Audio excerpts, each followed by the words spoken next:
Morning everyone. आज हम लोग स्टार्ट करेंगे सिमेट्री एंड ग्रुप थ्योरी। ये जो है CSIR नेट के अंदर बहुत ही इंपॉर्टेंट टॉपिक है। इससे हर साल लगभग आप देखेंगे तो कहीं ना कहीं एक आध क्वेश्चन जरूर पूछा जाता है।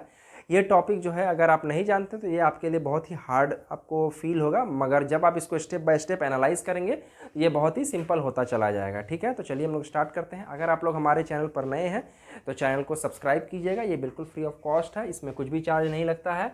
और यहाँ पर जो है देखिए सिमेट्री एंड ग्रुप थ्योरी, ये दो टॉपिक है जिसको मिल करके ये टॉपिक मतलब ये दो मतलब नेम है जिसको मिल करके ये एक सिंगल टॉपिक प्रिपेयर हुआ है। ठीक है, सिमेट्री का क्या मतलब होता है? समानता। समान मतलब मान लेते हैं कि ये हमारा एक बॉक्स है। ठीक है, ये बॉक्स जो है क्यूबिकल बॉक्स है। मान लेते हैं कि ये जो हमारा बॉक्स है ये क्यूबिकल बॉक्स है। ठीक है, तो इसको ये चारों तरफ से सिमेट्रिक है। मतलब कि अगर इस बॉक्स को अगर हम टर्न करते हैं, किसी भी साइड से अगर हम टर्न करेंगे ये एक जैसा दिखेगा, तो ये इसका सिमेट्री है। एंड ग्रुप थ्योरी इसलिए बोला जाता है क्योंकि बहुत सारे थ्योरी को जब हम लोग कंबाइन करते हैं तो वो ग्रुपिंग होता है। ठीक है, तो इसलिए इसको ग्रुप थ्योरी कहा जाता है क्योंकि यहाँ पर कई सारे थ्योरीज का ये एक ग्रुप है। That's why it is called age group theory.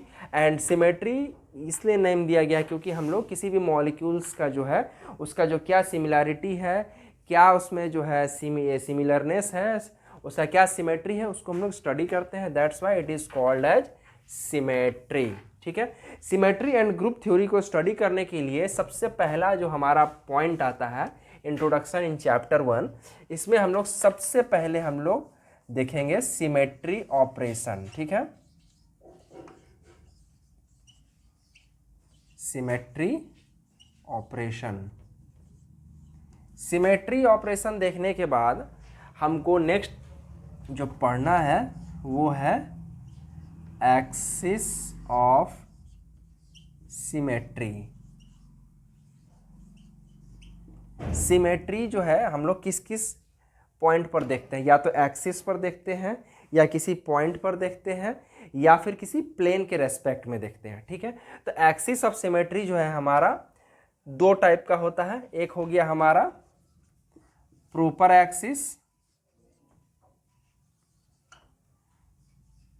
Axis, और एक होता है हमारा improper axis.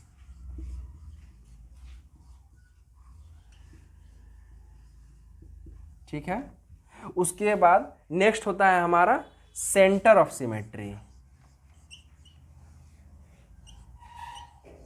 Centre of symmetry, centre of symmetry को हम लोग इन्वर्जन सेंटर भी कहते हैं।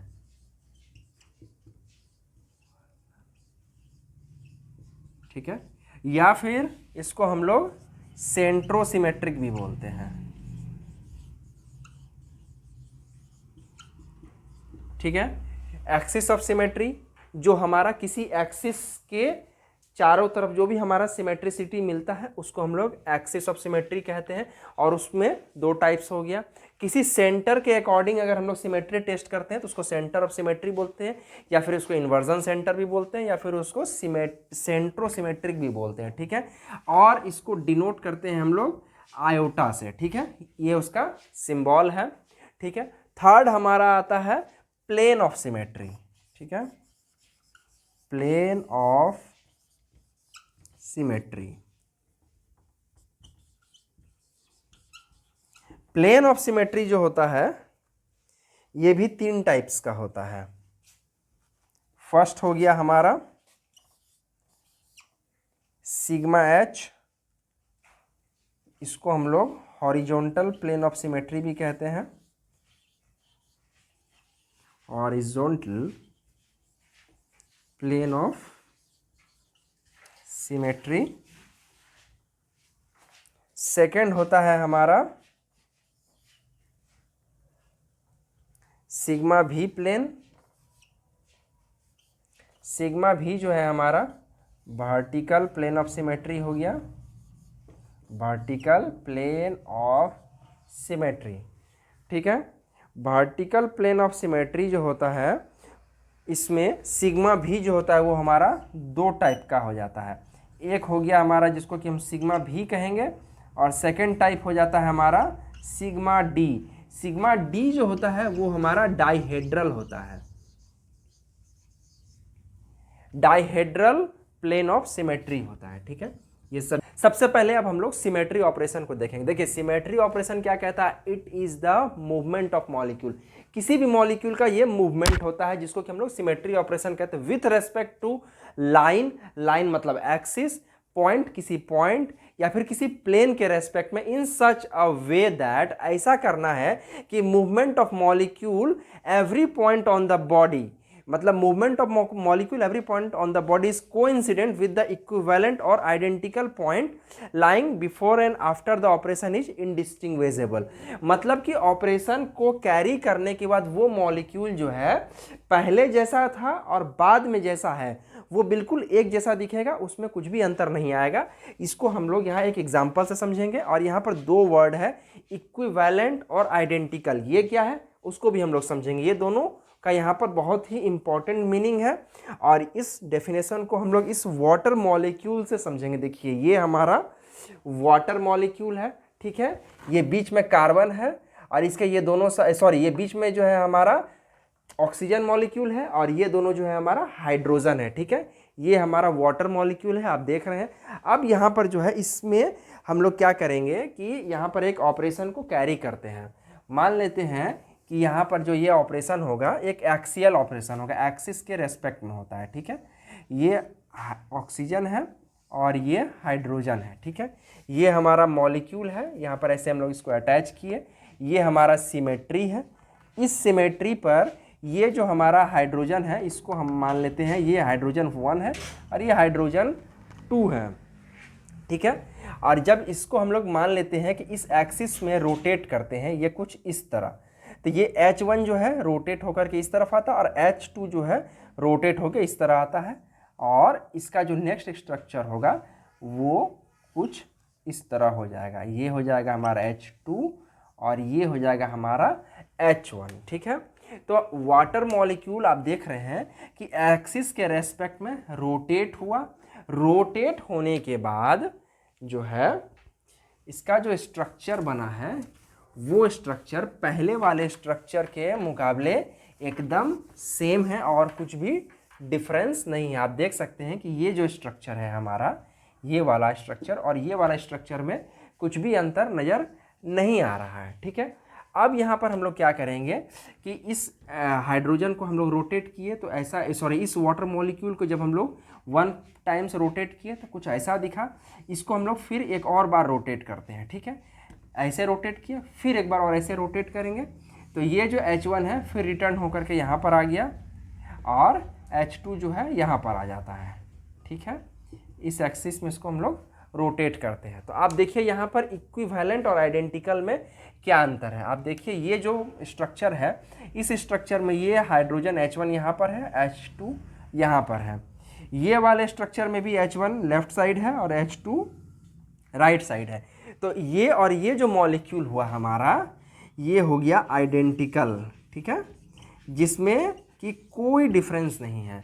और ये मॉलिक्यूल और ये मॉलिक्यूल हो गया हमारा इक्विवेलेंट। ठीक है, ये देखने में एक जैसा है मगर आइडेंटिकल नहीं, क्योंकि फर्स्ट मॉलिक्यूल में आप फर्स्ट टाइम आप देख रहे हैं कि इसका जो हाइड्रोजन 1 है वो लेफ्ट हैंड साइड है और यहाँ पर जो है हाइड्रोजन 1 है वो राइट हैंड साइड है। तो ये दोनों देखने में एक जैसा है, इसलिए इसको हम लोग इक्विवेलेंट कहेंगे। मगर जैसा ये मॉलिक्यूल है एग्जैक्ट इसका सभी एटम अपने उसी पोजिशन पर है जिस तरह यहाँ पर है। इसलिए ये वाला हाइड्रोजन का जो स्ट्रक्चर है, ये हाइड्रोजन का स्ट्रक्चर नहीं, ये जो वाटर मॉलिक्यूल का स्ट्रक्चर 1 है और ये जो 3 है ये आइडेंटिकल है और ये जो स्ट्रक्चर 2 है, structure 2 and structure 1 are equivalent structure. ठीक उसी तरह ये और स्ट्रक्चर 2 एंड स्ट्रक्चर 3 भी जो है हमारा इक्विवेलेंट। इसको अगर हम लोग लिस्ट बनाएंगे तो ये इसको कुछ इस तरह लिख सकते हैं, 1 एंड 3 जो है गया हमारा आइडेंटिकल है। ठीक है, 1 एंड 2 जो है हमारा इक्विवेलेंट है। ठीक है, 2 और 3 भी हमारा इक्विवेलेंट है, ठीक है। 1 and 3 ओनली आइडेंटिकल है। तो ये आप लोग को समझ में आ गया कि एकदम सेम मॉलिक्यूल रहेगा तो वो हमारा आइडेंटिकल होगा, उसका एटम का जो पोजीशन जो है before carrying the operation and after carrying the operation change नहीं होना चाहिए। मगर अगर ऑपरेशन कैरी कराने के बाद, सिमेट्री ऑपरेशन कैरी कराने के बाद एटम का जो पोजीशन है वो चेंज होता है, बट उसका स्ट्रक्चर देखने में सिमिलर है, एक जैसा है, तो वो हमारा इक्विवेलेंट स्ट्रक्चर होगा। और यदि position of atom each point with respect to each position अगर आइडेंटिकल है, सेम है, तो वो हमारा आइडेंटिकल मॉलिक्यूल होगा, ठीक है। तो ये डिफरेंस हो गया हमारा आइडेंटिकल और इक्विवेलेंट में। अब ये हमारा हो गया सिमेट्री ऑपरेशन। अब नेक्स्ट जो है हम लोग डिस्कस करेंगे that is axis of symmetry. Axis of symmetry discuss करने के लिए हम यहाँ पर एक मीथेन मॉलिक्यूल को लेते हैं, ठीक है। ये हमारा मीथेन मॉलिक्यूल है, आप देख सकते हैं ये CH4, एक कार्बन बीच में है और उसके चारों तरफ जो है चारों हाइड्रोजन्स अटैच्ड है, ठीक है। इसका हम लोग यहाँ पर एक स्ट्रक्चर बनाते हैं। ये जो है कुछ इस तरह का स्ट्रक्चर आएगा। ये हाइड्रोजन हो गया, ठीक है, ऊपर, और ये भी हाइड्रोजन जो है हमारा एक यहाँ पर आएगा, एंड दिस वन जो है हमारा, जो हाइड्रोजन प्लेन से ऊपर की ओर आ रहा है, उसके लिए ये वेज बॉन्ड हो गया। और ये हमारा डैश बॉन्ड हो गया, जो कि हाइड्रोजन प्लेन ऑफ पेपर के अंदर जा रहा है, मतलब इनसाइड द पेपर ये जो है अंदर की ओर घुस रहा है। और ये जो दो हाइड्रोजन है, ये वाला और ये वाला, जब ऐसे हम रखते हैं तो आप देख रहे हैं ये दोनों हाइड्रोजन प्लेन ऑफ पेपर में आ रहा है, ठीक है। इस तरह जब हम लोग प्लेन में रख रहे हैं तो, और एक हाइड्रोजन जो है इस पेपर के अंदर घुस जा रहा है और एक हाइड्रोजन जो है पेपर के बाहर आ रहा है। इसका ये वाला स्ट्रक्चर हो गया। अब यहाँ पर अगर हम चाहें तो इसको इस एक्सिस के थ्रू, मतलब ये वाला कार्बन, ये और ये हाइड्रोजन के एक्सिस के रेस्पेक्ट में इसको हम लोग रोटेट कर सकते हैं कुछ इस तरह, ठीक है। कुछ इस तरह आप देख रहे हैं ये रोटेशन हो रहा है। तो यहाँ पर आप देख रहे हैं कि ये टोटल 3 एटम है, ठीक है। तो अगर ये यहाँ पर इस तरह मैं इसको रखता हूँ, एक बार अगर रोटेट करते हैं तो ये कुछ ऐसा दिखा, फिर दोबारा रोटेट किए तो भी ऐसा दिखा, 3 बार रोटेट किए, चाहे कितना बार भी अगर हम रोटेट कर रहे हैं 120 डिग्री पर, तो वो एक जैसा दिख रहा है, ठीक है। तो ये हो गया हमारा सेंटर एक्सिस ऑफ सिमेट्री। और उसका जो ये एंगल है, इस पॉइंट को हम लोग, ये एंगल कितना होता है और कैसा होता है, इसको हम लोग नेक्स्ट क्लास में डिस्कस करेंगे। और यदि आपको हमारा वीडियो अच्छा लगा हो तो चैनल को सब्सक्राइब कीजिएगा। ये बिल्कुल फ्री ऑफ कॉस्ट है, आपके लिए खर्च नहीं लगता है, बट ये हमारे लिए कंट्रीब्यूशन की तरह होता है। फिर मिलते हैं अगले वीडियो में, तब तक के लिए बाय बाय।